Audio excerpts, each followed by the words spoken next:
السلام علیکم ورحمۃ اللہ وبرکاتہ۔ آج ہم قرآن پاک کی سورہ بقرہ کی آیت نمبر 55 پڑھیں گے۔ اس کے ترجمہ اور اس پر ایک فکری اور روحانی تدبر کریں گے۔ وَإِذْ قُلْتُمْ يَا مُوسَىٰ لَن نُّؤْمِنَ لَكَ حَتَّىٰ نَرَى اللَّهَ جَهْرَةً فَأَخَذَتْكُمُ الصَّاعِقَةُ وَأَنتُمْ تَنظُرُونَ۔ اور یاد کرو جب تم نے کہا، اے موسیٰ، ہم ہرگز تیرا یقین نہ کریں گے جب تک اللہ کو اعلانیہ اپنی آنکھوں سے نہ دیکھ لیں، تو تمہیں بجلی کڑک نے آ پکڑا حالانکہ تم دیکھ رہے تھے۔ اللہ سبحانہ تعالیٰ یہاں ایمان اور عقل کے درمیان کشمکش کو بیان کرتے ہیں۔ بنی اسرائیل نے حضرت موسیٰ علیہ السلام سے کہا کہ ہم اس وقت تک ایمان نہیں لائیں گے جب تک اللہ کو اپنی آنکھوں سے نہ دیکھ لیں۔ لیکن ایمان آنکھوں سے دیکھنے کا نام نہیں، ایمان تو دل کے ماننے اور تسلیم کرنے کا نام ہے۔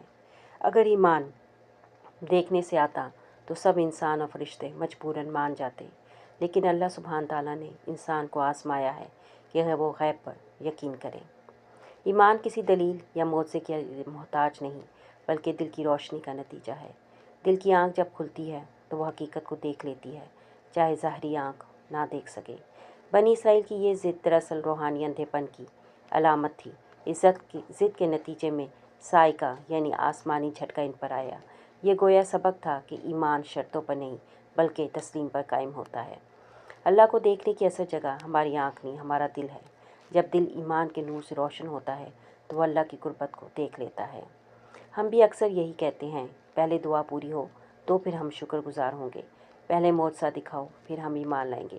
لیکن قرآن ہمیں یہ سبق دیتا ہے کہ اصل ایمان یہ ہے کہ ہم بغیر شرط لگائے اللہ سبحانہ تعالیٰ پر بھروسہ کریں اور اس کے کلام کو دل سے قبول کریں اور غیب پر یقین رکھیں۔